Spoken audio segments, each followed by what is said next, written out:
Hey, welcome to The Feast Life, where we empower you, the modern homeschool mom, to create a life and homeschool you love. I'm Julie Ross, the creator of the award-winning curriculum, A Gentle Feast, a homeschool veteran of over 20 years, and a certified Christian life coach. Charlotte Mason said, life should be all living, not a mere tedious passing of time. So on this show, we seek to savor the feast of life. So go get your favorite beverage and pull up a chair. You're welcome at this table.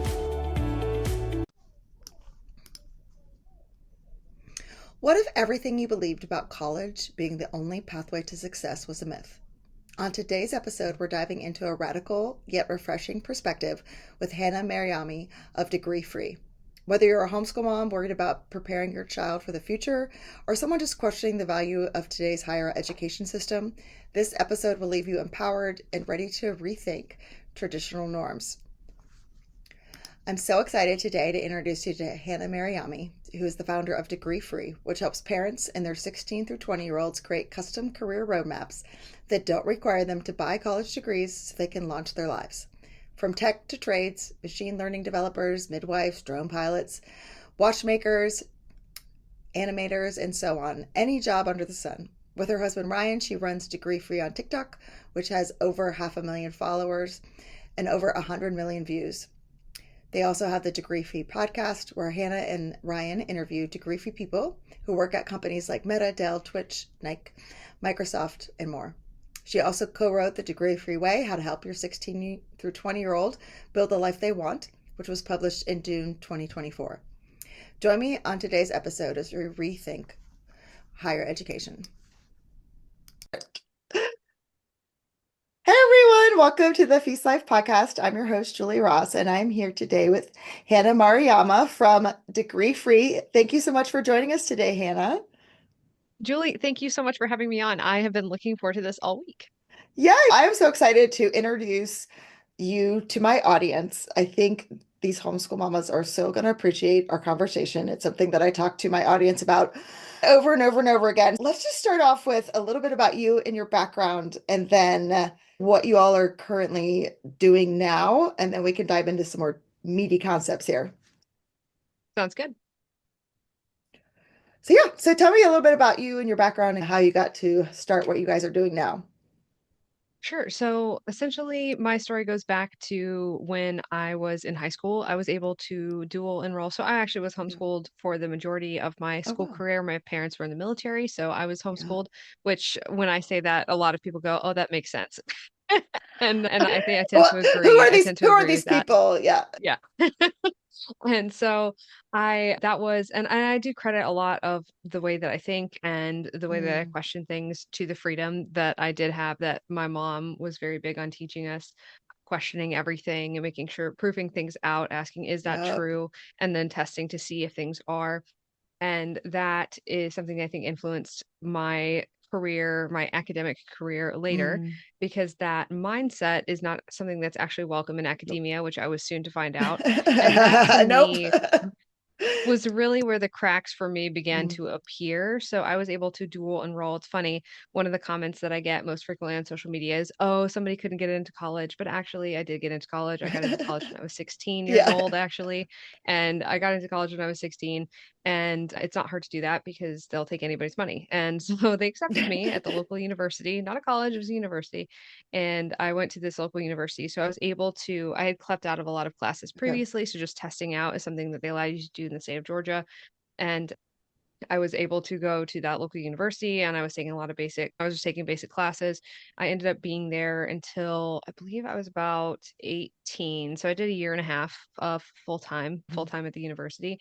During that time, I took a lot of classes that I felt were extremely useless, classes that I Yep. felt were extremely boring, classes where I wondered about the authority of the person teaching the classes Mm, and mhm. why I was paying somebody who had never done successfully what they were telling me Yeah. was true. And that didn't go over very well. And then I ended up writing something for an economics class that didn't go over well with the professor, which was funny because Mm. it was an opinion piece that she didn't like my opinion. And so I took it to the As long as paper your at the opinion matches my opinion, then it's okay. correct. That experience was actually like having a bucket of cold water thrown over me because Mm. it was very shocking to me because I went in and I asked her, why she had given me such a poor grade. And she said, I just don't like what you said. I'm sorry. It's an opinion. What if that's not part of the grading? No Yes. syntax, Right. no formatting, no nothing. It was just the fact she didn't like what I said. And so I took Mm, that piece to the paper on the college campus, and they actually ended up hiring me as the youngest paid columnist that they that's had at the university amazing. paper ever. Yeah, so that was my college experience. So So when I basically, talk like about you're Rory this, Gilmore. oh yes, except for I didn't have rich grandparents to send me to Yale. Dang. And truthfully, too, to be perfectly honest, not to minimize, I probably couldn't have got, I don't think I would have been able to get into Yale with my test scores. But that said, it was very much, and I remember clearly the minute I decided to drop out, I was sitting in a sociology, and actually, we don't even say dropout, we say breakout, I because like that's what that. I did. I didn't waste my time. I didn't waste any more money doing something I didn't think had a lot of use for me. I was sitting in a sociology class with a professor that was truthfully insufferable, and I was just going, and I'm sitting here, I got the midterm and I look at the questions, and the questions are all asking me things that the correct answers to, the answers that I need to get the good grade on the Right. test, were questions that I didn't agree with and they were not Yep. factual. And I just went, what am I doing here? And so I ripped the midterm in half and I threw it in the Oh, trash and I walked out of the classroom. That wow. was how I That's a left. very dramatic exit. Uh, and I stole a book of Longfellow poetry from the library. I've since paid for it, but that was what I did because I felt like I wanted to leave something valuable. And so I left with I a love that book of so much. Longfellow Oh my poetry gosh, to that's remember my so time there. cool. It's funny because Yeah. that totally reminds me of an experience I had. It was my freshman world history class. So I was a history minor, and the final exam blue book question, which I don't know if they still have those because this was like before the internet. So you gotta handwrite your answer. And the question was, how has education not changed society? And I was so mad because I was an education major and firmly believed my whole life that education does change society. So I wrote my whole paper on how education had changed society. Totally freaked out that I was going to fail this class because of that exam, not answering the actual question. And ended up getting a good grade. I was like, okay, cool. And then several years later, my roommate and I are hanging out, and she started dating this guy, and he's telling me what he does, and he's a teacher's assistant for this history class. And I was like, oh my gosh, I took Mm. that class.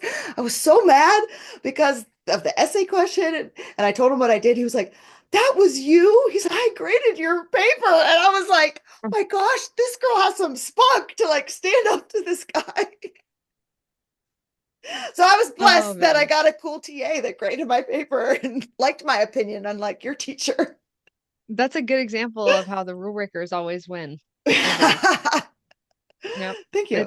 It's a good phenomena in society that we see that rewarded, and we're starting to see that more and more too. I think as the narrative of you have to do all these things, you have to check all these boxes Mhm. just gets weaker and weaker every day. And it's nice to see too, especially for homeschooling parents. I hope that they feel that they are part of a movement where they are able to customize their children's education, what they teach them, how they teach them, and that when they do that, they get outsized results because they're not checking all the boxes that everybody else says that they have to.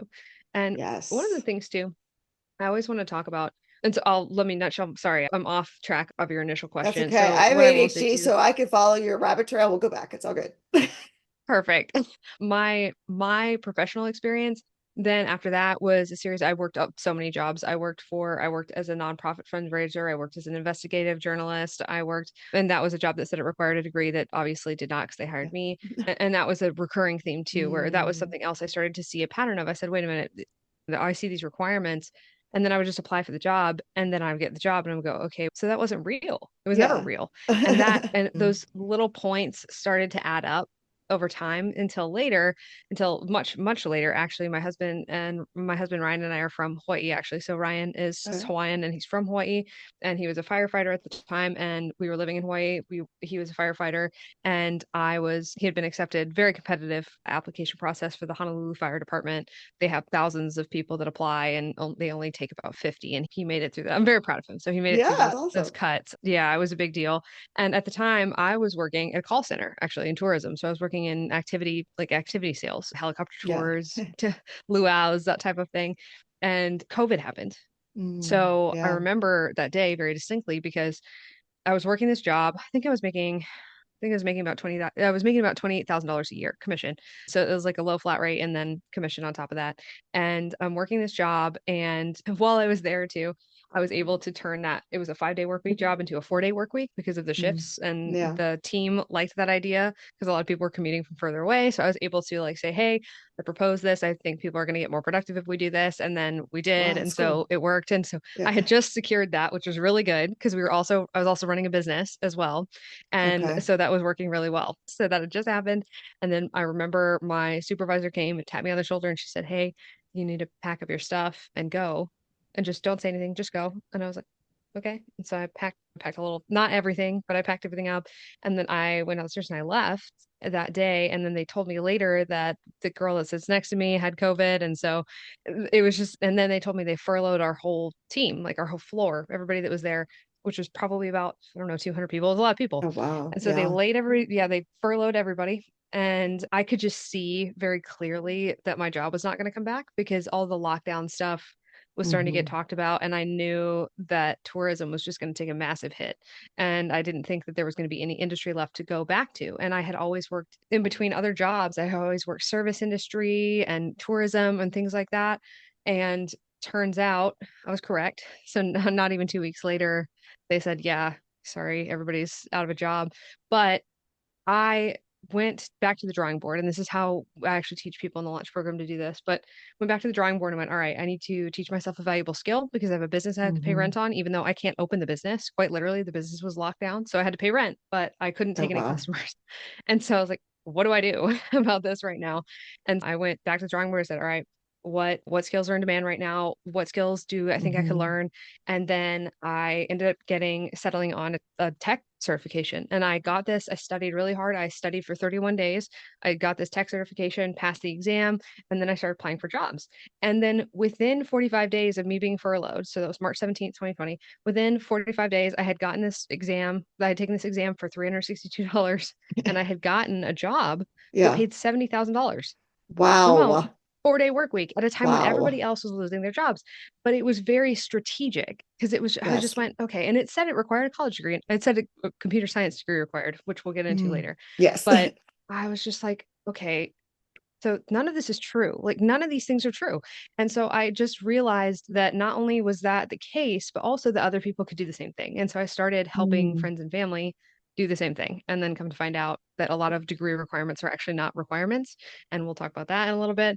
But ended up I worked that job for about a year and a half, learned a ton from the team, and then I worked in AI and machine learning up until earlier this year when Degree Free Okay. got too busy for me to continue working with that company. I loved them. It was a good team, good people building something really cool, and I enjoyed it. So I stayed for as Yeah. long as I could, but we're too busy, so I had to leave. But that experience I use because seeing up close how complex AI and machine learning tools are being used in Fortune 500 companies, and also being able to see how large companies are starting to do something called skills passports. They are not allocating internal talent by degrees. They do not care. They are not hiring based on degrees either. They are Hmm. hiring based on what combination of skills that you have and experience you have internally, and then what Mm. other people say about you as far as a team member. And so Wow. that's how these companies, massive companies, are actually developing their internal talent systems. And once I saw what was going on there, those are like the hard jobs, right? Those are the tough ones to like Mm. nail down. How are they Hmm. hiring? And once you Yeah. can figure out the complex ones like that, everything else is really easy to figure out. Everything else is easier. Everything else is Yeah. lower barrier to entry. And so once I cracked the code on those types of jobs, I was like, oh, so everything else is just downstream from that. And I started to just break it down. And that's how the launch program started. Okay. My brain is like going 75 miles an hour because I was like, oh my gosh, I have so many things I want to talk to you about because you have such a unique perspective. One is like you being homeschooled yourself, and I totally agree with you. And I hope this is my kid saying this someday because I've always think outside the box, learn things for yourself. No one can take away something that you learn for yourself. And that really does apply. Charlotte Mason even said there's no education but self-education.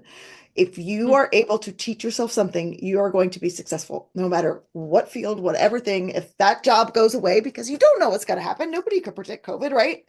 And so many people were stuck because they're like, I don't know. This is the only thing I've ever done. I don't know how to do anything else. And it's people like you were the people that were successful. We're like, oh, okay, what else could I learn now? And there's so many more tools and resources. The they're literally at your fingertips now. That before I took around with my kids all the time. I'm like, you have it so easy. Back when I was in school, I had to go through like the card catalog system and get stacks of books to find one quote Yep. for the one paper. Yep. It's so easy for you guys to learn now, everything. No, it Yeah. is. That's so true. And and bigger than that too, like the real thing I want to hit on is it wasn't me because I had people say, "Oh, like it was just you." And I said, "No, it was the way that I did it." And anybody Mhm. can do that. You just have to figure out what companies are hiring for, what they actually need. And one of the hardest things for people to unlearn, because culturally this has been something that's been going on for the past 40 years, Oh, yeah. is the degree requirements. People just do not understand the real scope. And you would probably be shocked at the amount of people. And actually, I love to do this. How many jobs do you think in our country require college degrees? I know you listen to my podcast, I so was maybe gonna you say, know. How many did you think? Oh, thank you. But how many did you think required degrees I would before I probably was say talking to Jenny? 60%. 60%. Yeah.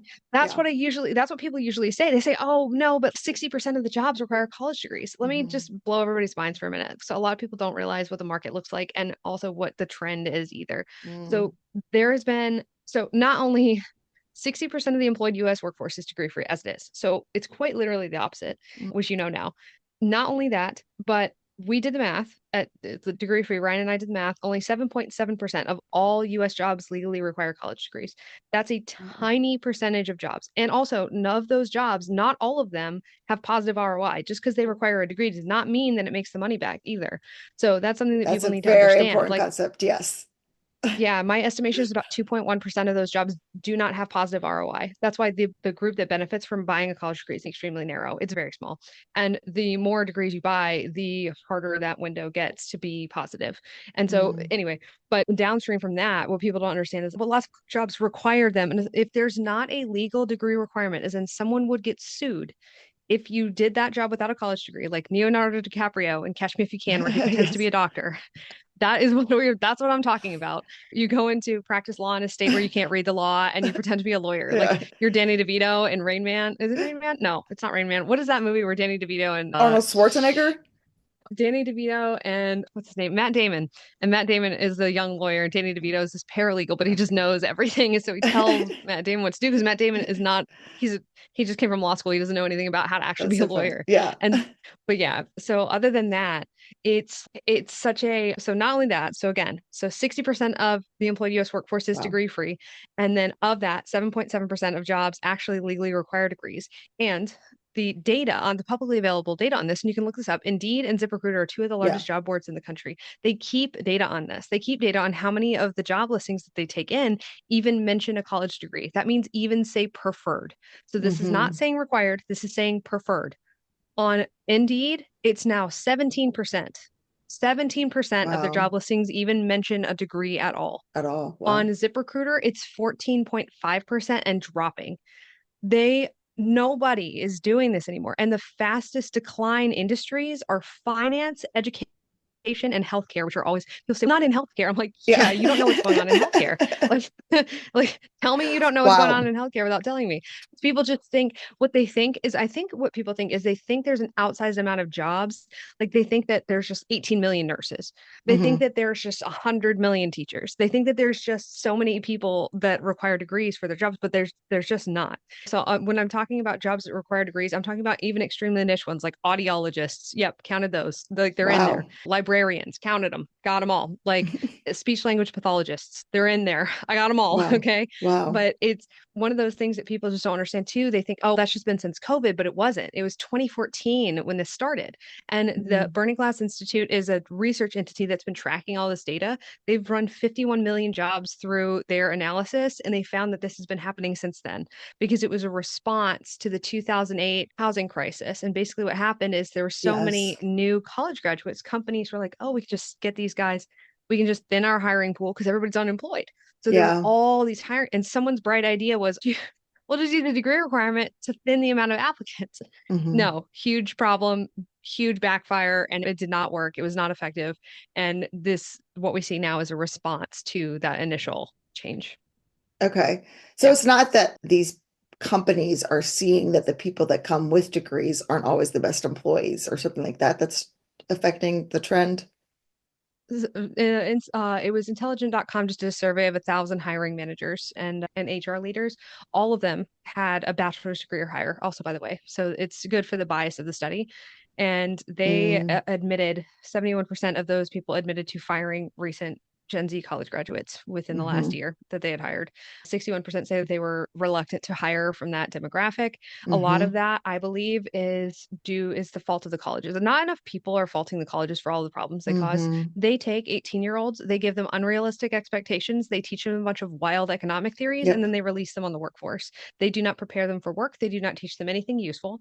That's not really their fault in a lot of ways because they don't guarantee jobs. I think colleges Right. should guarantee jobs if they're going to charge what they charge. And then Mm-hmm. not only that, but a lot of it, and this is some research I just recently did, but it showed that the percentage professors who had even worked, so in STEM Mm, specifically, so yeah. like engineering type jobs, 50% of them had held a job at one point or another outside of academia. Wow. Those, but a lot of those jobs they didn't hold until they were almost 45 Wow. because they don't do it until they're consulting Mm-hmm. after they have a master's degree or a PhD, which is a very they can't help your Yeah. kids get into the market. They literally Right. don't know what it looks like. They've never Yeah. been in it. And then when Yeah. you go to the rest of everybody else, when you go to everybody else, because most people are not buying STEM degrees, very few people are buying STEM degrees. 80% of people are buying not STEM degrees. Mm, And of those people, a lot of your professors have never held a job ever outside of academia. Never. Even part-time work, it said about 15% of them had ever held a job outside of academia, and that included wow. like a barista in college. So they have no idea. They literally cannot teach your child Wow. anything about work because they don't Yeah. know. Because academia is fake. It's not Yep. real. That's No. not, it's I like wish it somebody, was because I'm one of those people. I would go back to college tomorrow. If someone was like, Julie, we'll pay for you to well, get like a it's, doctorate, I'd be there because I love learning. I could just sit there all day long. But it's not real and life. it's But I'm not, yeah, I'm not saying, and there's actually nothing wrong with doing that. That I think is when people should do it. If you want to do Mm, it later, after you are secure, and that's yeah. when you should do it. I don't think anybody should be taking out student loans before they're 25. I don't think anyone should be going to college before they're 25 years old. Your brain is not fully formed. You have no idea if you need to be there. You have no Yeah. idea if it's good investment. You have no idea if it makes actual sense for your life, and it boxes people in and it makes them Oh suffer as a yeah. result of their 17, 18-year-old choices. And that's For by sure. design. We want to force kids into decision before they're actually informed because otherwise they wouldn't do that. I think far Mm, less people would go, and it would be the people who it either makes sense for emotionally, that's just what they want to do, or it's going to benefit them in some very positive financial way because they need to do it in order for further their career. wow. Okay. Yeah. So I'm sure a lot of people listening or their minds are completely blown because and I asked you to come on the podcast because I had a conversation with Jenny Urick from 1,000 Hours Outside. We're on this Utah rafting trip. So we're literally just lounging back in a raft all day long. And she brought up you and your work. And I was like, oh my gosh, oh my gosh, she's so cool. But it's so just, I love to research. I love to understand this. I've always been involved in education. But then I've also have had my oldest two are now one graduated from college, one is a senior in college right now. So I have like firsthand experience of it. And their experience is so different than my experience was. And the things that I've been able to do in my life, I like, man, I wish someone would have taught me this stuff. And I'm glad I have an education degree. That's what I'm passionate about. But like I run my own business. Like I've had to learn all of this through trial and error. Like this would have been really great information to know and finances and all these things. And so I'm trying to teach them these things as well because this is actually more important. But I've also seen their experience in the university. It's funny because I think a lot of homeschool moms, and maybe yours was like this too. I'm like, you have to do this work. You have to read this book because you're going to need to know how to do this in college. And then they got there and they're like, yeah, we didn't read a book all year, mom. You had us read like The Count of Monte Cristo and Les Mis and these 100-page books in high school. And like we get to college and we haven't read anything all year. And I was shocked. I was like, wait, what? There was a New York Times piece recently about how they're like, oh, college graduates can't read. And I said, yeah, Yes, I that's saw that. not, that makes sense because the people teaching them are I'm sorry. It's just the people who are pulled into, I think, unfortunately, pulled into the university system are people who just don't want to exit and go to the real world. And so because of that, you just get people who are, I call them Peter Pan professors, but they just don't want to grow up. And the longer they're there, they're rewarded for not really being good. at their job, and they're rewarded for just Mm-hmm. not rocking the boat and not really pushing Mm-hmm. anything and just coasting. And honestly, the longer you're there in the environment where you're not really rewarded for being extraordinary, they just get fairly lazy because that's just how the Mm-hmm. system is designed. They get really complacent. And this sounds really judgmental, I realize, but when you are charging what they are charging in bankruptcy exempt loans to minors, someone has to be that judgmental about how poor you're doing, like about how poor the product is that you're selling to these kids. And Mm-hmm. that's how we have to reframe it. And that's why I say buying a college degree, because it is for many people, without them realizing it, the most expensive purchase they'll ever make. Because if they make it, Mm-hmm. they also might not be able to buy a house. And that's something that Mm-hmm. people are just not, it's just not clicking for people. That's what's at stake, because the NCES data on this says that the total cost in lost wages and interest and tuition is well over $500,000. And then people are going, Wow. oh, why can't college graduates buy houses? And I'm like, because they bought a bachelor's degree. And Mm-hmm. that was Yep. their $500,000 shot. Like they don't Yep. have another one So you're because now they're saying handicapped. most degrees on average are 500,000 now? Yeah, a bachelor's degree. That's because of a variety of factors, but yeah, on Wow. average, total lifetime cost, yeah. And then you hear it now, people say, oh, yeah, no, there's a housing crisis. And there is, right? We've got regulatory problems where we're overregulating, so there's not enough housing. A huge reason why people can't buy homes is because they bought degrees, and tuition doubles every 9 years. It Mhm. doubles. The Yeah. amount that you're paying for a college degree doubles every 9 years. It is not kept pace with inflation at all. Oh, no. And that's because of incentives. The colleges have no incentive to be ethical. And in fact, the current system encourages them to charge kids as much as they can and to upsell them master's degrees they don't need and Yep. graduate programs that they don't need, Yep. because if you stay on campus, Yep. you don't have to go into the workforce. So Hmm. you can just never face the And you reality don't have of to your pay your decision. loans. Yeah. You don't have to pay your loans. It's the Yeah. only type of loan where you can Hmm. continue to amass debt and no one comes to collect until you're done Once spending you're and you done. just Yep. keep going. And Yeah. so it's a very slippery slope for a lot of people. And it's dangerous to let 17, 18-year-olds just walk into the top and fall down the entire mountain. Yeah, Yeah. and I've seen this with so my one daughter that's a senior, she's studying neuroscience, and so she's involved in like lots of like mental health things on campus and does a lot of things with psych majors and different things like that. But she tells me, she's like, Mom, it's an epidemic, the mental health crisis on these college campuses, and the colleges aren't equipped to provide services. Like, just there's no counseling available. Like, you can go buy a counselor in town, but there's no, for what they're paying to go to this school, and they're collapsing. It's just, she tells me stories after stories of kids committing suicide, kids being put in the mental hospital, like her friends and stuff, they cannot handle the pressure of having to perform at this academic level at that age all the time. But also the fear of if I don't do well, I'm spending all this money or I'm spending my parents' money or I think a lot of it is, we have a couple misconceptions about this, and this is something I care about a lot too. Recently, I just saw, and it wasn't that long ago, and it's probably the most infuriating talk I've ever seen. It was Scott Galloway. He's a professor from yeah. and marketing professor from NYU. He talks a lot, and he gave this talk about how America is destroying young people's future, and almost every single problem that he cited could directly be linked back to the way that colleges are preying on 17 and 18-year-old kids. Mhm. And he talks about like, the mental health crisis and stuff like that, and it was so interesting. I almost laughed when I was listening to him say these stats. I'm like, every single one of those is directly related to college. College Mhm. students commit suicide at a higher rate than other young adults. College students have more substance abuse issues than other young adults. Mhm. And I'm talking like college students say that they are unhappy more than other Yes. young adults. Yes. And it is directly tied to the fact, I think, that we send them off by themselves. They are with a bunch of strange kids, which I don't know why always people always think too, oh, this is for the socialization or whatever. Like, what? There is no natural element of Yeah. socialization to sending your child into debt to go be on a college campus in nasty dorms. They have Yeah. mold, they're cramped, they're Oh, gross, with a bunch of uh, other 18-year-olds. And then some professors who've never worked in their industry telling them what to do. What about that is like mhm. socialization? And Well, then a lot of people will counter and socialization say, according to like traditional K-12 school. It's the yeah, opposite of yeah, that according to the socialization. Yeah. correct. And they say, oh, they're gonna miss out on socialization. I'm like, what socialization? Like, Right. I went to college. I remember what that was like. I was like, Yeah. I didn't make friends on a college campus. I made friends at work because Hmm. that's where you make friends. You make friends in Hmm. real life. You make friends at your Yes. church. You make friends at Right. places you volunteer. You make friends at like outside Activities and activities, hobbies and yeah. real things. Yeah. And a lot of people people. So the reason I talk about the professors and how removed they are from the actual professional circles is because one of the huge things that people always say is, oh, my kids won't have that professional network. I'm like, your kids aren't going to get a professional network from No. college. They'll get a professional, unless your child is going to literally MIT. And not only are they going to MIT, but they're also like happen to be in a circle where they know a lot of people who are in startups, or they have a professor Mm. who's like a professor of practice who is quite literally still angel investing or advising at businesses. That is not going to be useful. The which is a very tiny fraction of a fraction. And I could see an argument for that. I can't see an argument for the price, but I can see an argument for that. The other would be that, oh, they're not going to meet a spouse. And I think parents need to know this, especially homeschool parents. Yes. 0.74%, less than 1% of kids meet their spouse on a college campus.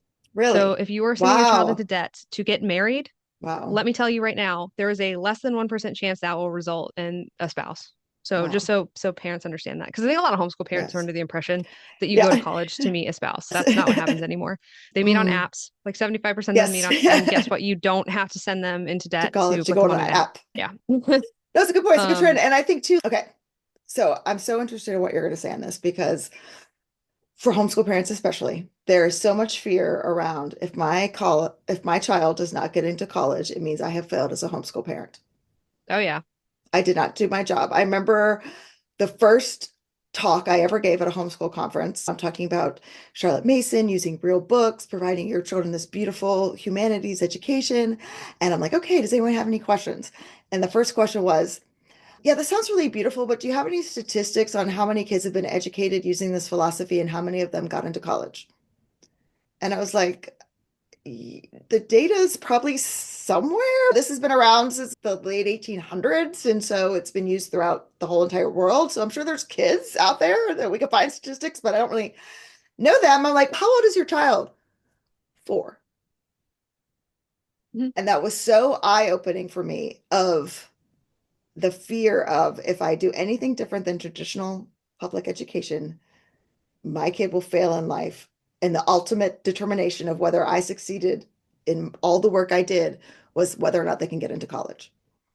I hear it over and over again. So I would love if you have any thoughts on that. I do. Because One of the it's biggest things. suffocating to these poor moms. They feel like they can't try Mhm. anything different in their homeschool.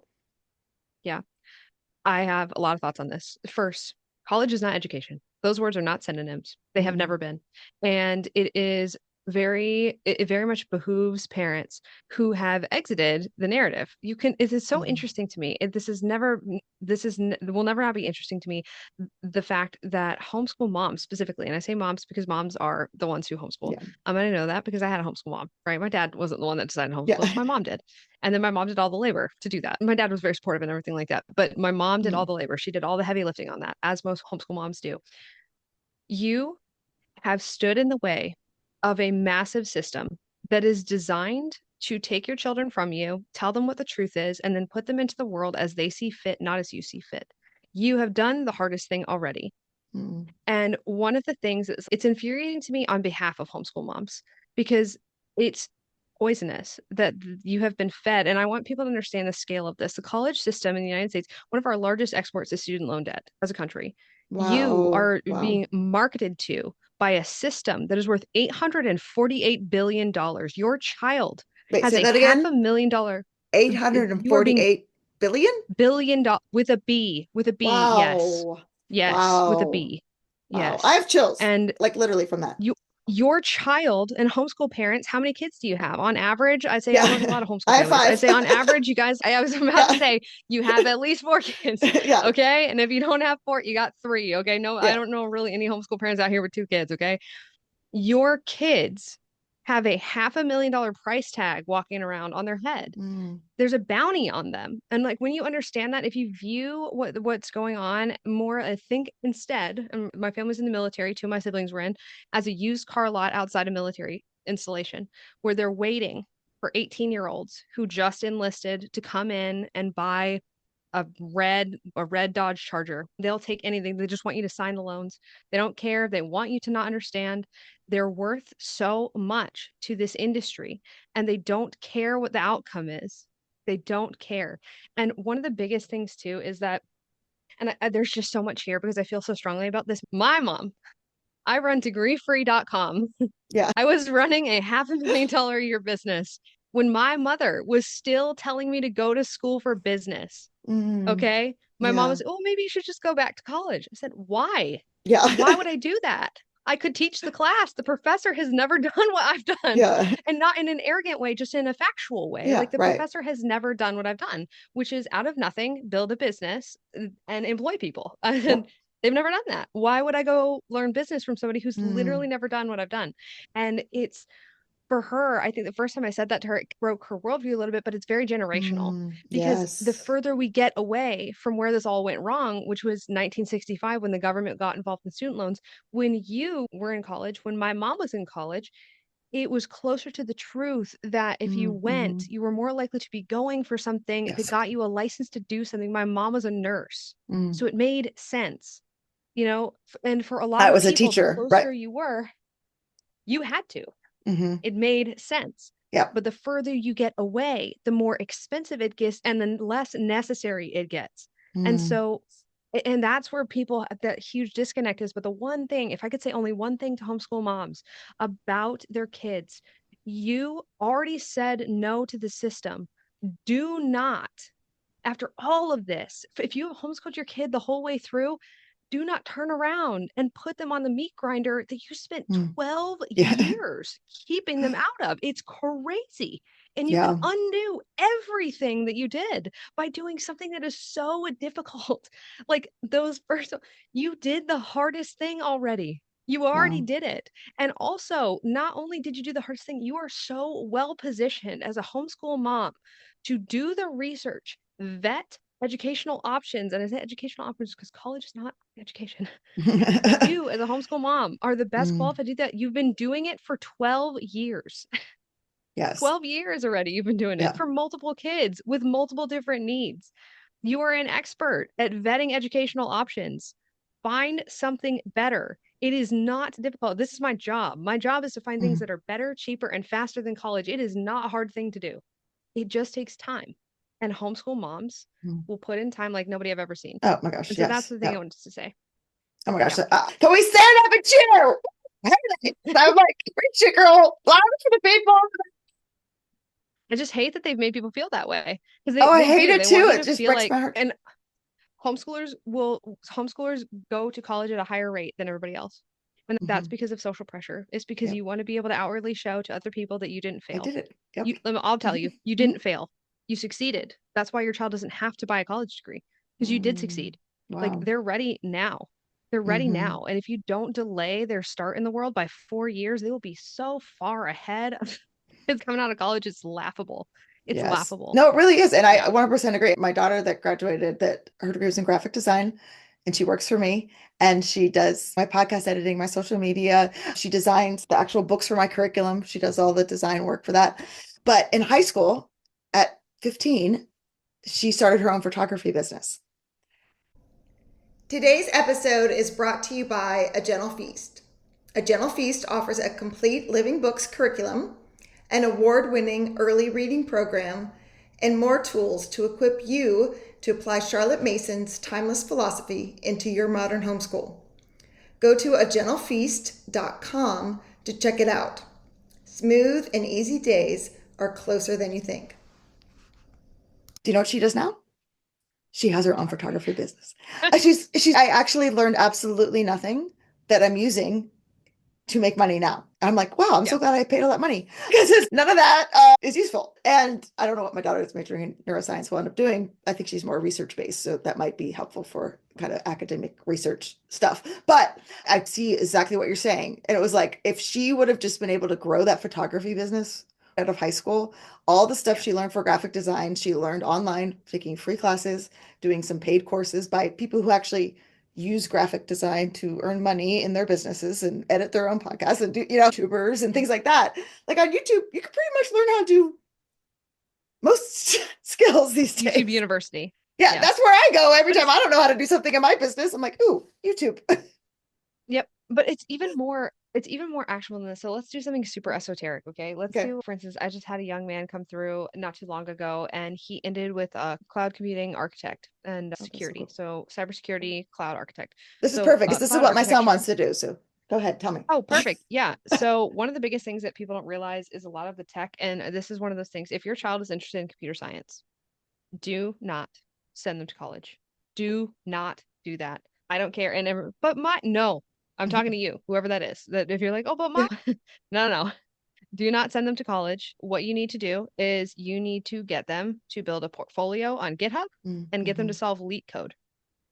Two things. Okay. If your child wants to go into cybersecurity, you are going to go and you are going to look up jobs in cybersecurity that they would be interested in getting. A cybersecurity analyst for in the financial industry. So for a bank, you're Mm-hmm. going to look up several job listings for that, and you're going to look up what cybersecurity certification they're looking for.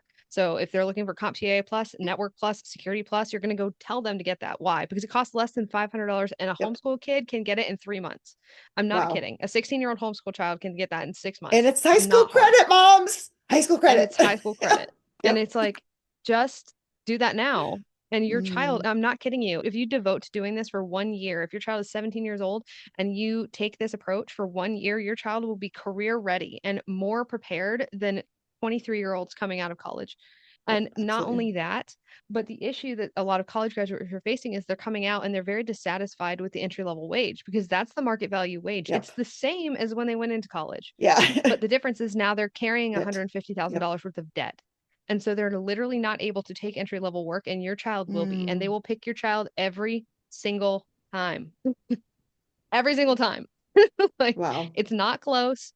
I just saw Replit is an AI coding tool that's being used a lot now.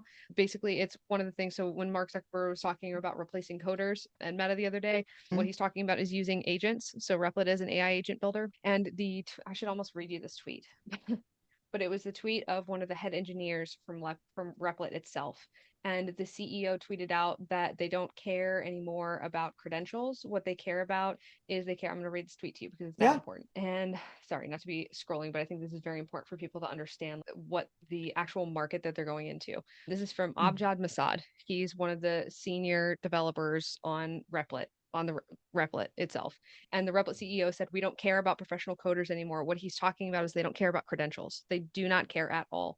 And this Amjad guy said, this went viral yesterday. A lot of people were offended, but we don't care about credentials. I was the only CS on the Replit founding team. The rest were dropouts. He's the wow. only one. Wow. And then if you look at the cutting edge of technology now, you have Sam Altman of OpenAI. Sam Altman doesn't have a college degree. Chris Olah, if you look up Oxford right now, the head of research in AI safety, Chris Olah does not have a college degree. Chris Olah doesn't have a bachelor's degree. He's a researcher. His job is to go do imaginary research about complex mathematics and technology. No college degree. He didn't have to buy one Wow. because we Yeah. live in the internet age. Your children do not have to buy college degrees to learn linear algebra. They do not have to buy college degrees to work in cloud computing. What they have to understand is they have to understand how hardware interacts with each other. And I think we're very close to seeing too. And we just saw it the other day on another thing that happened on X was Elon Musk said, if you're a coder, send us your portfolio. He send us your code. And he said, I don't Mm, care if where you went to school or if you did it all. And he means it. wow. And we're getting very close to a future where our engineers, our developers, and it's already like this. We're actually about 50%, it's a little over 50% of people who work and are building all of this technology are degree free. And then Wow. it's just happening to at it's happening to 500. The federal government a few years ago opened up 500,000 cybersecurity jobs and just removed the degree requirements on all of them. Wow. And for people who are like, well, not federal and state jobs, as of yesterday or as of this morning, Massachusetts just became the 23rd state in the country to remove degree requirements from almost all of their state jobs. Are you So serious? it's yeah. Wow. And yeah, and the most That's aggressive, my crazy. favorite, was Pennsylvania. Actually, Pennsylvania went through and was like, there's a lot of jobs in here that don't legally require degrees. And they removed Mm, degrees. And I said this on Jenny Arich's podcast, but the number of state jobs that opened up after they did that was 92%. So basically spot on wow. with our research to show that Wow. was the number. Yeah. Okay, so my brain again is going. I love this conversation. Thank you so much for taking the time to talk. This is so important because I don't think parents fully grasp what is happening in the world. They're still in the mindset of their own education, like you're saying. It was just ingrained in us. This is what you do. You go to school like this. This is the only way to be successful. And I'm glad I went to college. Don't get me wrong. Like I'm the first in my family to go to college. I am proud of that. I would not have what I have today. I don't think if I did not have my education degree. I'm very proud of it. But this is not 1990s anymore. Like it's vastly different. And I can't remember. I think it was Dell Technologies came out with a thing that by like 2030, 85% of the jobs that will be available don't actually exist today. Yes. Have you seen this? Yeah. Okay. And That's it's, one of the yeah. things like the BLS where I don't know if I talked about this on the podcast too, but this is a huge thing that homeschool parents especially can really do. But the schools, especially the public schools, they're already kneecapped. Like anybody that's Yeah. going to public school and even the private schools. So basically what's happening is at the public school level, they're designed to sell student loans. K through 12 public schools, government Mm, schools are designed to sell student loans. That's what they are. They're funnels. They just funnel all absolutely. these leads and then whatever sticks because right now 60% of high school seniors will apply and go to college. And Okay. so even though that is not who's going to actually end up graduating and that's Yep. not going to end up who's benefiting actually from doing that, it's just the amount of people that go. And so what parents need to understand is that they're very limited. So the government only says that there's 867 jobs. Okay. That's how many are in the Wow. Bureau of Labor Statistics. That is not accurate.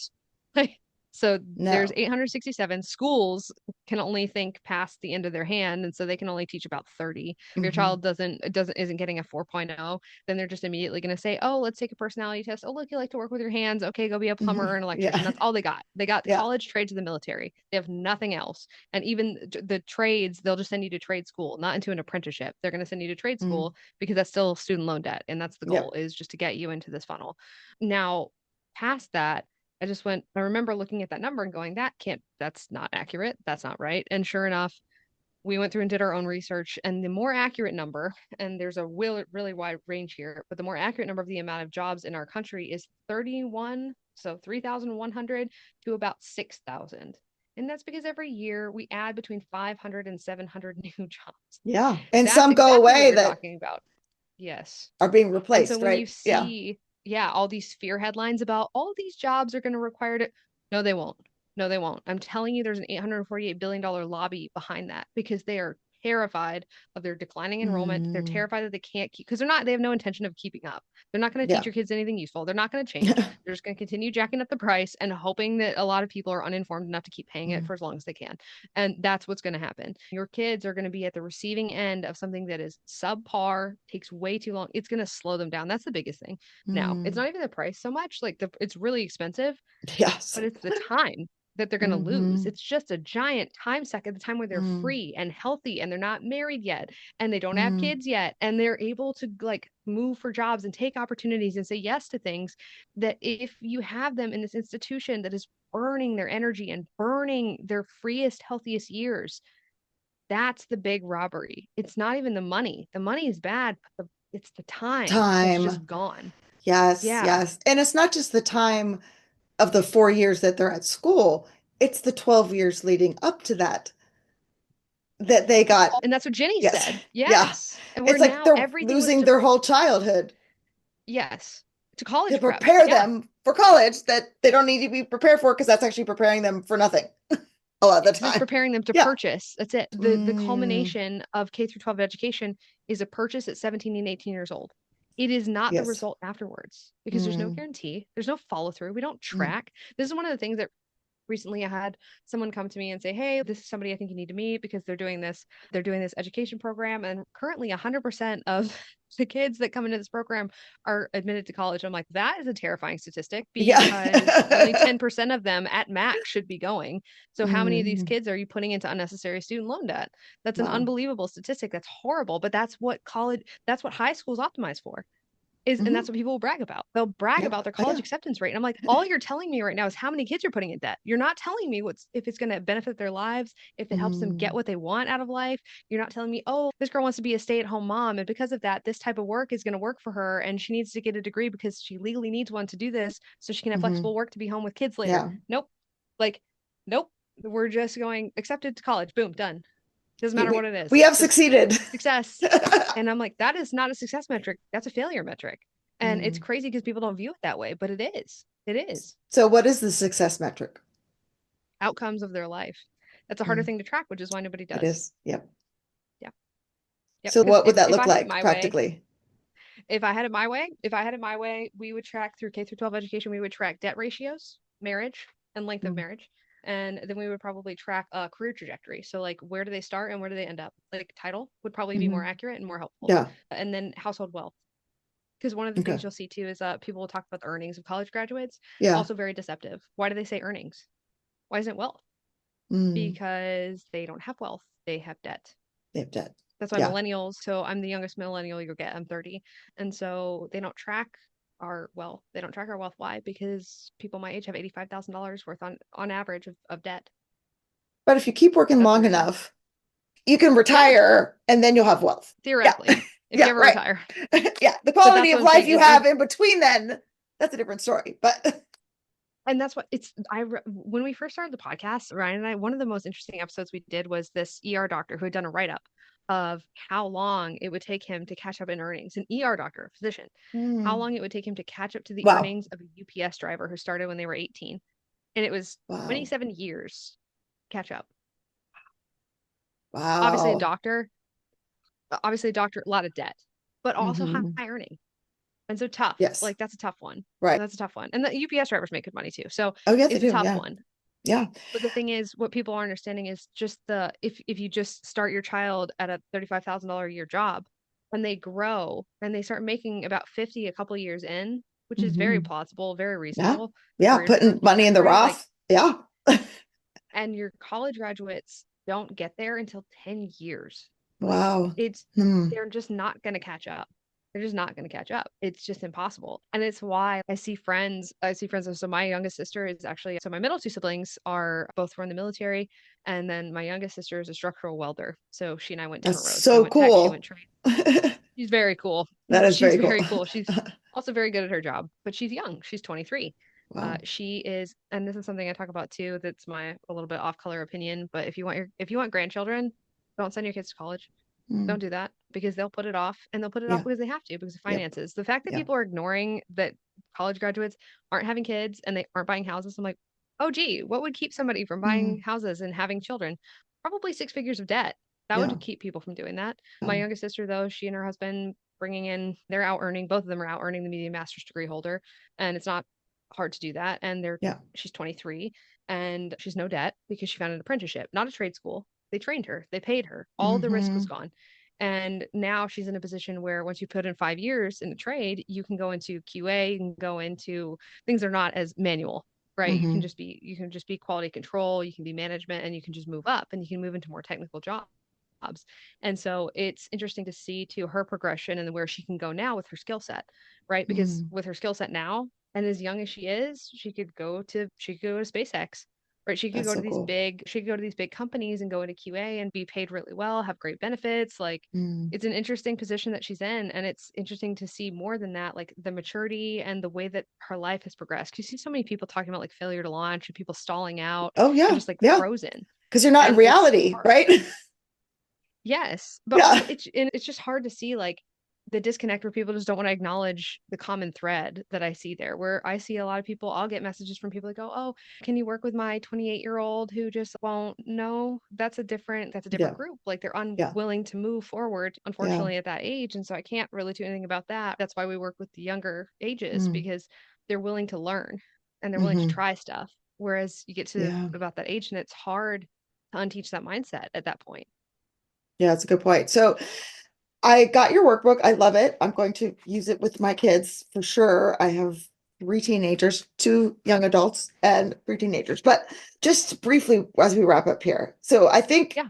hopefully this episode has given some people some new mindsets, some things to chew. It is very radical, but like you said, as homeschool moms, we're radical. So we're already like drank the Kool-Aid to some degree, pun intended. And so now it's okay. What are we really preparing our kids for? What do we really want? What is really success? If we're like, okay, college isn't all it's cut out to be. It's a lot of time, it's a lot of money. They're not getting the results. Now what? Now what? Because that's That's terrifying. exactly like, and then you're out in the wilderness, which is why people choose Yeah. college because it's there. It's Yeah, of there, course. Yeah. and it seems less scary. It seems less scary. Yep, I get it. Yes. So what do we do now? what you're going to do now is you're going to sit down with your child, and you already have you peeked ahead, I'm sure, so you already know what I'm going to say. But what you're going to do is you're going to sit your child down and do a couple different things. All of these we go over in the workbook, so this is big. But the first thing I want you to do is sit down and see how many jobs your child knows about. This is something I think will shock a lot of parents. Sometimes they know a decent amount. Homeschool kids seem to know a little bit more than other people, which is good. I think that's a real testament to the creativity and out of the box thinking that homeschoolers tend to have, which is why they do so well when they're given the correct tools. But sit down with your kids and see how many they can name. Don't help them. See how many they actually Mm, know. Because I think a lot of people will be surprised it's a lot fewer than they realized. And once you understand, okay, it's like going to a restaurant and someone saying, all right, write down as many menu items as you can think of. And there's no menu, so just write them down. You can only think of 10 dishes. That's all you can choose from because you only know 10. And that's the same thing with work. And it's the same with career paths. Because if you think about it, you can only walk through doors that you know exist. You can't walk through a door that you don't know is there. Nobody has the ability mhm, to do that. And once you have diagnosed essentially their level of vocational creativity, that's what we call it, then you go, okay, this is a good list, and then think through, and we teach this in the book, so that's the job limit inventory, how many jobs they know about. And then vocational creativity will help you to go through, okay, like here's this pen, how many I guess sell me this pen, right? Everybody yeah, says that, right. but not that, the opposite of that actually. It's all right, here's this pen, how many people did it take and who touched this to make this happen? And I use this a lot because I talk about the fact that there were CAD designers who went in and did this before anybody ever machined it. There were CNC programmers that programmed the machines. There were machinists who made the parts for the CNC machines Mm, itself to machine it. There were R&D polymer chemists that worked on this. There were process engineers that tweaked the process. Process engineers is not a legal license, by the way. You can be a process engineer without a college degree. They get paid very well. It's an interesting job. Manufacturing mostly. Check our local listings. But there's people that did prototype fabricators who made the first mm, version of this. There are people who tested it. There are people that work in marketing and engineering. There's people that run the CRMs that, and what is this? This is an Inkjoy at Papermate. There's people that work at Papermate who all their job all day is to just look at data and sales, make mhm, charts to show other people and executives so they can make decision about quantity and marketing and seasonal items and mhm, colors and all these mhm, types of things. There are people that work in procurement whose job it is to just buy the raw materials, or on the other end, to buy the actual made pen in bulk for Walmart. And so every year, their only job all year for procurement is to negotiate how much they're going to pay Papermate to put these in a Walmart. That's mhm, it. That's their mhm. only job. That's all they do all year is prep for that one pitch. That's it. That's their whole job. And this is things that people just don't realize. There's the truckers that work around the thing, but Mm, there's supply chain analysts that work at the warehouses that store the pens when they come from production where they sit before they actually go to their end destination. There are people that work in maintenance, that work in automation on the thermostats, on the security of the warehouses where the pens are stored. Not even at the and the more you yeah, think and the well, deeper yeah, you think, and I use this, the example I use like C.S. Lewis, further up and further in the last battle. yes. People don't TikTok didn't like that. I'm like, it's a very good example. There's always more. Always push your kids to think more. Okay, and what's past Mhm, that? That's a job. But mhm, that's work because even job is going to change, right? Work yeah, now is a lot of people are going to be contract by 2030. They estimate half the workforce is going to be contract. So, I 100% especially your see that. Yeah. designers, Uh-huh. Yep. like your UX UI designers for the site where they order the pens, the just everything. There's people that font designers, their job is to make the font that's on the pen, all this kind of stuff. And then what you do is you take that and then you think through what your kids actually need out of life. This is such a big thing too, because the way that we pick work now is patently insane. We just go, what are you interested in? Yes. Crazy question. Like you're 17. You should be Yeah. interested in whatever pays your bills. Right. Like, Where they're like, you I'm know what I interested mean? in Fortnite, Um, girls, cars. Like, yeah. what's a 17-year-old boy gonna Like say? Right. if you went back 50 years and you asked a teenager, oh, what's your passion? And then you told them to go get a job based on that, that's insane advice. It's crazy. It's still crazy, but our Overton window has shifted. And Right. so instead of doing that, because that's crazy, what we're going to do is we're going to say, okay, like, where do you want to, and this is really easy for teenagers, but where do you want to live? Is there somewhere you want to move? If you've recently moved from your old hometown, you guys live somewhere else, do they want to move back to be near friends and family?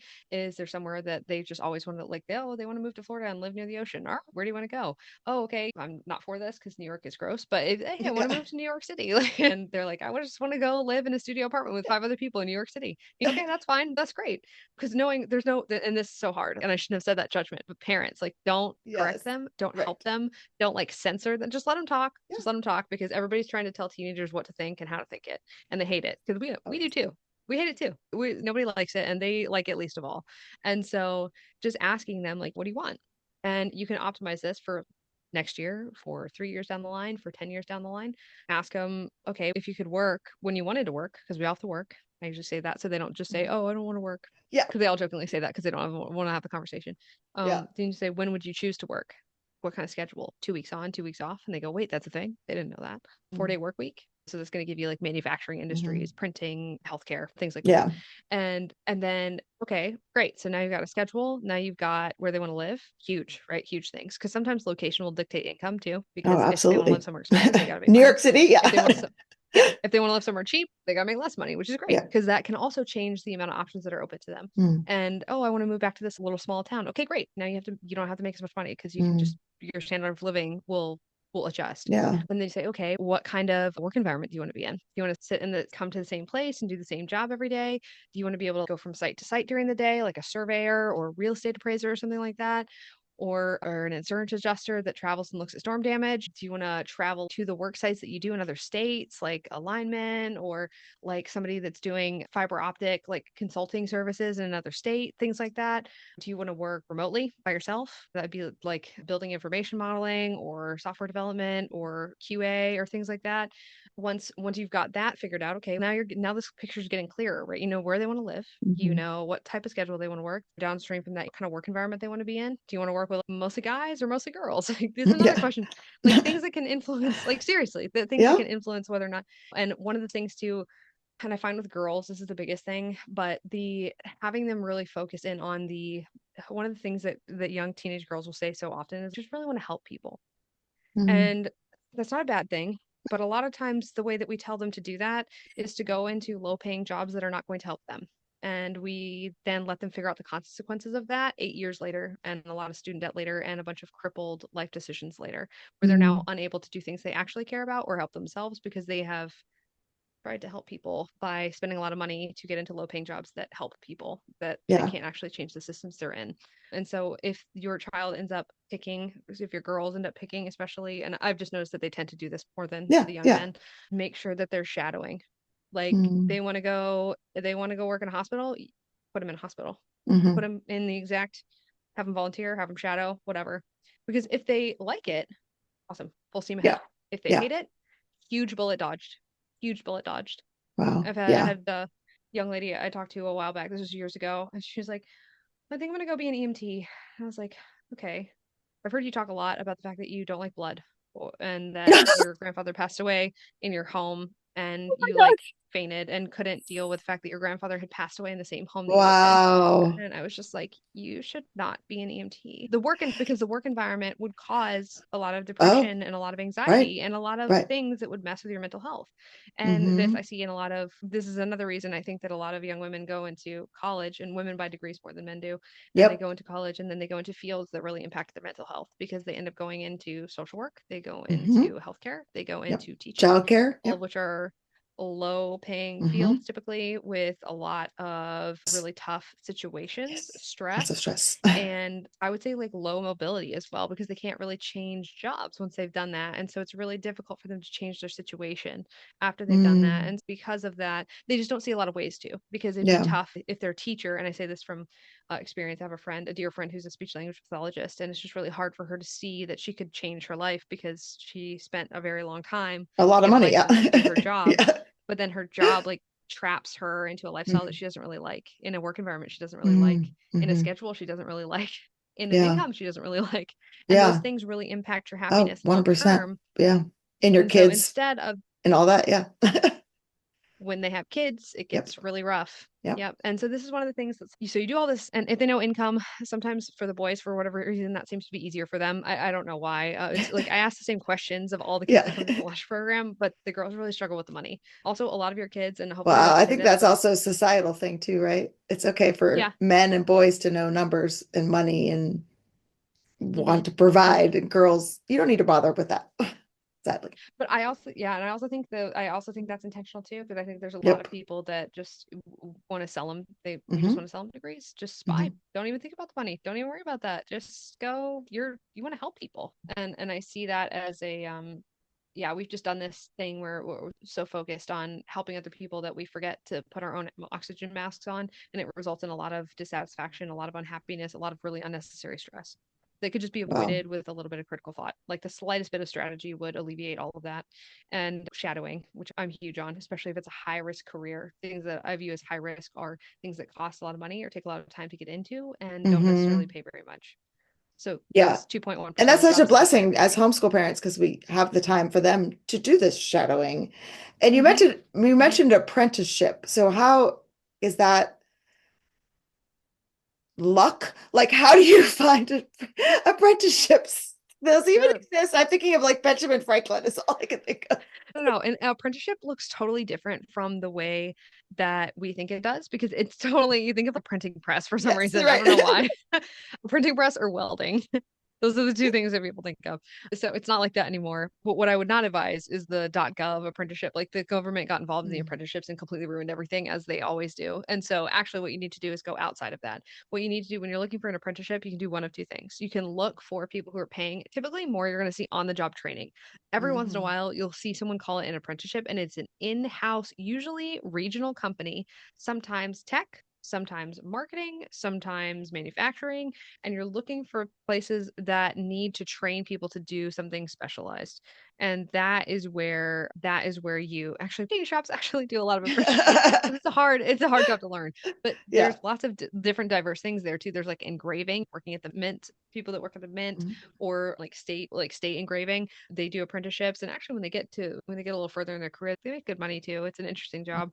But more than that, what you're looking for is picking by needs. Once you figure out income, schedule, location, and work environment, then you go look for jobs that fit those things. Ideally, you're looking for the job that fits the top need. If it's location, if it's income, if it's schedule, you're looking for those things. And everybody has a different combination of those things. For most people, it's going to be income because they're young. They're trying to mm, make whatever they need to do, like to go live, to go do what they want to do, no matter what that is. And mhm. so, for instance, though, I did have a young lady, and this works for everybody. So I work with kids with all kinds of different needs. And so one young lady is diabetic, and so she's not able to do like a full schedule, and it's tough for her to maintain like a full 9 to 5. Yeah, Just of is. course. But finding shift work with breaks in the middle of the day and thinking through, okay, like what kinds of jobs actually fit this for me? Like what type of schedule is most important to her? Because she is able to live a different type of life because she has to. And so that's different. Or somebody who has like a physical limitation, right? Somebody who is an amputee or has some sort of paralysis. Like you look for things where the work environment matters. Like you can't be getting in and out of these like big tall, you can't be getting in Yeah, and out of right. big tall trucks, or somebody that is prone to seizures like may not be able to work on a screen all day, things like that. Somebody who's really Mhm. heat sensitive, probably don't work outside. Like that's not a good fit for you. Things like that. Yeah. But that way you can always customize for your kids no matter what their needs are. It works for literally everybody. I don't like there's nobody under the sun that Mm, this method doesn't work for. And the apprenticeship thing though, you can also something we call BYOA, which is build your own apprenticeship. And this is something that there's a mm. unique gap in the market. There's a lot of baby boomers who own businesses that are going Yes. to disappear in the next 5 years. Yeah. And that is because their kids don't want their businesses because their kids went to college and they Yeah. all want to go make $150,000 so they can pay off their $150,000 worth Yeah. of debt when they really should have just taken over the family business. Yeah. And so all these businesses are now at risk and they're all like, some of them are very good businesses and they have Yeah. long history. They cash flow well and Mhm. they're owners did not plan for retirement and nobody wants to take over their business. So there's all this stranded value and knowledge. And right Yes. now, the only way to get it is to ask. So you go in to a drapery shop or a A locksmith laundromat. One of or my cousins just bought several a laundromats from laundromat. baby they were I selling. was gonna say a Yeah. laundromat is a good example of that. Things that don't seem super glamorous, but maybe interesting to your child, like a local jeweler, like a jeweler or a watchmaking store, Mhm. things like this. Jewelers actually have apprenticeships. A weird one. I did a while back. I did a jeweler apprenticeship, which was super cool. But or had somebody go to one. I didn't do Yeah. one myself. I wanted to though. Every time I work with somebody, I'm like, I'll go with you. It'd be This so is hard. Like, cool. I want to learn how to do that. That looks like fun. Yeah, I had one girl go to a horology school. So watchmaking. How Oh, cool is that? never heard of that. Cool is that? Yeah, Yeah. me neither. And I was like, I want to go with you. Girls are so cool. This is the coolest thing I've ever seen. But anyway, and then what you do is you just go in and there's no rules about this. And this is why this is so cool for parents and should be so liberating. But you go in and you just offer to pay them, or even better, you just ask them to train your child and Mm, see if your child likes it. And then if your child does like it, yeah, just pay them a little bit monthly, pay them out Hmm. of the proceeds of the Yeah. business Yeah. and do some sort of cash deal, do some sort of deal. And this is where you go to a lawyer, pay them a few $100s to work out the paperwork, do an Yeah. audit of the business and stuff like that. Don't obviously buy a business without looking at the at the Yeah. No. finances and the taxes and all that stuff.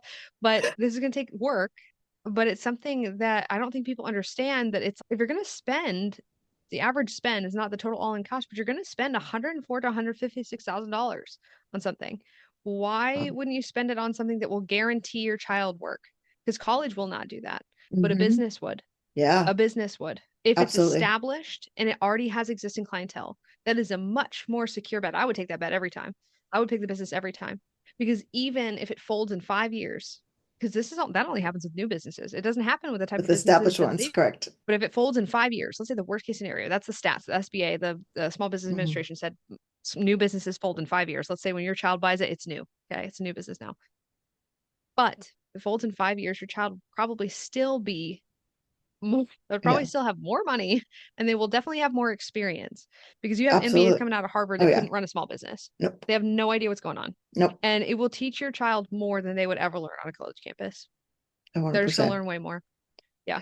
It's so Yeah, I would take that fascinating. bet every I time. we went and did a tour of Harvard, and literally all the tour guide talked about the whole entire time was the famous people that dropped out of Harvard. She's so yeah, there's like Bill Gates and Mark Zuckerberg and Matt Damon. And she's like, Michael name all these Dell, people. The guy who invented the Polaroid camera. And I'm like, this isn't making people want to. We weren't on like a college tour. We were just like on a tourist tour. But it was tour so of funny Harvard. because Yeah. it's like, why does everybody try to get in here? It's yeah, it's one of those things where you just look and it's just so funny because it's my big theory about that too is the way they screen at those things is they screen it's like a Costco white labeling things that they already know are good products. It's the exact same thing the colleges do. They just white label kids they already statistically said, yeah. And that's why when you look at who Harvard accepts to, the income bracket that they tend to Oh, accept from is very right, high. Why? right. Because statistically, if your family has more money, you're gonna have more access to money making opportunities. So Yes. only 1% is like less than 1% of like average families that send their kids Yeah. to Harvard, actually their kids come out and become a rich adult. It's not far from a guarantee. They're pretty risky. Yeah. No, this is so eye-opening, and I think it's so helpful for parents. I definitely encourage them, if you have teenagers, get the book. Do you recommend doing that like before they get to high school or like when they're like juniors and seniors and making some of these bigger decisions? I say juniors and seniors is probably the perfect sweet spot. I sometimes feel like senior year is almost a little late for it because Yeah, everyone's right. panicking at that Right, point. I'd say right. that junior year is a good year to do it. But the conversations themselves, you can start having the soft versions of them now. There's no reason you can't start having them now. And a lot of it is the one I think that has the most value at this point is the vocational creativity. Just practice that with your kids. Have them think critically. And because that's how they're going to Mhm. find, oh, is that a job? They're going to notice it too. Like when they get into the actual workforce, they're gonna go, oh, could I do that? Is that a job? And Mhm. a lot of people miss that kind of stuff when they get into the workforce because they just don't know to look and they just don't know it's possible. And if you've implanted in your kids and taught them you don't need a degree and you don't need permission to do almost anything. And if you do, somebody will tell you, they'll stop you, right? But if Right. nobody ever stops you, you didn't need it. And that's the thing Mhm. is if there's an actual wall, you'll run into it. And then at that point, you'll go, is there any way around this wall? And most of the time, you're going to find the answers yes. Less than 10% of the time, Right. you're going to find the answers no. And at that point, you revisit it and you figure out how to solve it and if it's worth solving. Yeah, that's so good. So I want to end with this quote from Charlotte Mason. I don't know if you've ever heard it, but it's my favorite. It says, "The question is not how much does the youth know when he has finished his education, but how much does he care? And about how many of order of things does he care? In fact, how large is the room in which he finds his feet set? And therefore, how full is the life he has before him?" I like that. I love it so much because I see it with my kids when they were in high school and their public school peers. I saw it with them when they were in college and their friends. They don't care. Their love of learning has been completely vanquished from their Extinguished. life. Yep. And the room Hmm. that their feet is in is not large. It's getting small, small, small, small. And they, At a time when it should be growing and expanding. yes. Because you say college is not education, right? It's an So educational product, just like it's, anything else. and I love that ending. How full is the life he has before him? So that's where our goal is, right? To give them the full life Yes. what's the best possible way. And I love how your program has them think through some of these things of what do you actually want and what kind of lifestyle do you, because that will affect the choices that you make. And it's so powerful for families. So how can they connect with you and get some of these resources? Yeah, we actually just acquired our .com. So we are degreefree.com now. It says degreefree.co on the book, but we're .com. It's very exciting for our new year. So Yes. degreefree.com/book is going to be the Degree Free way, how to help your 16 and 20-year-old build the life they want. And then we do a podcast. So we've been doing our podcast for almost 3 years now. So that's degreefree.com/podcast. And then if you would like me to go through this whole process, do all of this with your kid, and also help them find jobs that fit their Mm, needs and do all of the heavy lifting and research for you, which I do, then you that's can awesome. apply to the launch program at degreefree.com/launch. And then basically we would just get you through to the very end of the process. So we do all the vetting, organization, finding job Wow. opportunities, all that type of thing. That's amazing. That is such a gift. That's such a huge lift. It really is. It's a lot, but it's very high impact. Yes. Thank you so much. This has been such a delightful conversation. I really appreciate you coming on. Thank you for having me on. I appreciate you listening to all my numbers. Oh, I love this. I could talk about this all night, girl. So, but I appreciate your time. So maybe I'll be back. So thank you again. Thanks for listening to today's episode of The Feast Life. And I hope you enjoyed my enlightening conversation with Hannah Maruyama. Let's recap some of the key takeaways. First of all, college doesn't necessarily equal success. Only 7.7% of U.S. jobs legally require a degree. Yet society pushes the narrative that higher education is mandatory for success. We need to think outside the system. Homeschooling parents already challenge the status quo, extending that mindset to post-high school plans open doors to unique and viable opportunities. Number 3, the power of vocational creativity.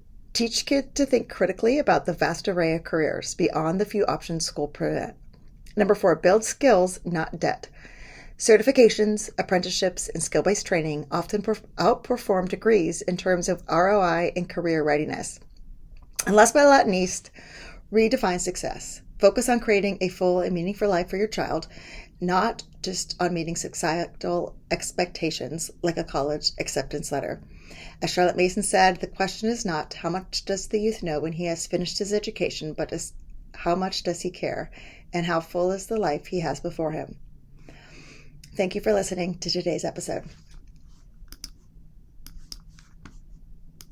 Hey, thanks for watching. If you liked this episode, please heart it down below. Make sure you subscribe so you never miss an episode. Leave a comment and let me know what you learned in today's episode. I'd love to hear from you.